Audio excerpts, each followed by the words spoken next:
জয় মা, মারে মা, জয় মা তারা। 12ই ফাল্গুন 1244 বঙ্গাব্দে বীরভূমের আটলা গ্রামে বামাখ্যাপার জন্ম।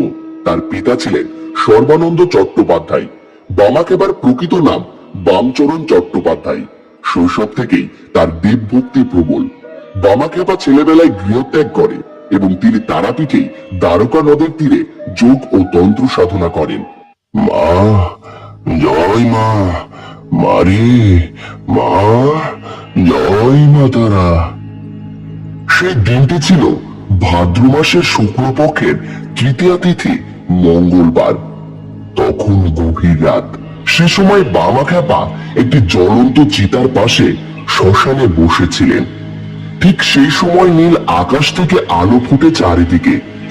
বাবার গা ছমছম করে ওঠে। এ কি, এটা কি হচ্ছে? এ তো আলোর জ্যোতি। বামা চোখ খুলে দেখেন মাতারার বিশাল মূর্তি। সে কালীমায়ের রূপ ছিল ভয়ঙ্কর। কোমরে বাঘের চামড়া পরা, এক হাতে অস্ত্র আর এক হাতে মাথার খুলি, এক হাতে নীল পদ্ম ফুল আর অন্য হাতে খড়গ। মা, মারে, তুই এসেছিস মা? মাতারা বামার মাথায় হাত রাখাতে বামাখ্যাপা সেখানে সমাহিত হন। 3 দিন পর বামার জ্ঞান ফেরে। মা, মা আমার, কোথায় আমার মা? মা, মা তারা। দেখ, বামা মনে হয় পাগল হয়ে গেল। আমারও সেটাই মনে হচ্ছে। পাগল না হলে কি অমন করে? সারাদিন শ্মশানে মৃতদেহের কাছে পড়ে থাকলে পাগল ছাড়ার কি হবে? গ্রামের সকলে বামাকে পাগল ভাবতে শুরু করে। নিতেশ, যা মা এই ভোগটা মন্দিরে নিয়ে আয়। হ্যাঁ ঠাকুর মশাই, আমি এখনই ভোগ নিয়ে আসছি। নিতেশ মায়ের ভোগের থালা নিয়ে মন্দিরে প্রবেশ করতে যাবে, ঠিক এমন সময় বামা এসে মাঝপথে দাঁড়িয়ে পড়ে। এই দাঁড়া, কোথায় যাচ্ছিস তুই? এদিকে দে, ভোগের থালা এদিকে দে। এই বলে ভোগের থালা থেকে এক মুঠো প্রসাদ সে নিজের মুখে পুরে দিল। এ কি সর্বনাশ হলো? এ তুই কি করলি মামা? এ তো কি অনর্থ করে ফেললি? এ তো তারা মায়ের ভোগ, তুই নিজে তো করে ফেললি।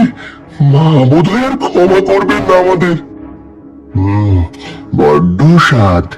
এবার তুই যা, মাকে দে, মা এটা খেতে পারবে।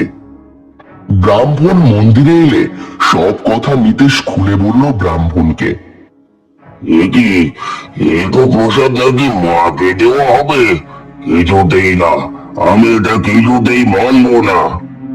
মায়ের প্রসাদ খেয়ে ফেলার জন্য সকলে মিলে বামাকে মারধর করতে থাকে। মারে, কি দোষ করেছি আমি? আমার কোনো দোষ নেই। আমি আর তোর কাছে যাব না, আর যাব না মা। এই বলে বামা গুহার এক পাশে লুকিয়ে রইল। সেদিন রাতে মা এসে দেখা দেয় বামাকে। কাঁদিস না বামা, এবার থেকে আমার প্রসাদ খাওয়ানোর আগে সেই প্রসাদ তুই খাবি। বামাকে তারামায় এই নির্দেশ দেওয়ার পর তারও কিছুদিন পর সেখানকার রানী ভগবতীর কাছে স্বপ্নে আবির্ভূত হন তারামা। তিনি তাকে নির্দেশ দেন যে শ্মশানের কাছে আমার জন্য একটি মন্দির তৈরি করবি এবং বামাকে পুরোহিত করবি সেই মন্দিরের। আর আমাকে ভোগ দেওয়ার আগে বামা সেই ভোগ খাবে। আমি তার এটো গ্রহণ করব। এই স্বপ্ন দেখার পরদিন থেকে ভগবতী রানী মায়ের মন্দিরের নির্মাণ কাজ শুরু করেন।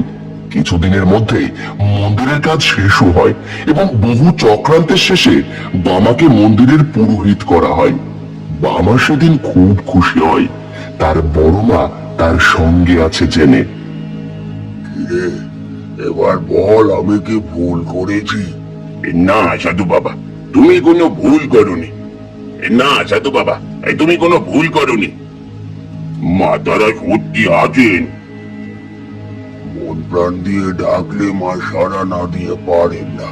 তার কোনো সন্তানকেই সে দূরে ঠেলে রাখে না। জয় মা তারা, জয় মা তারা। এবার আমায় আসতে হবে রে, আর সময় নেই, মায়ের পুজো করতে হবে।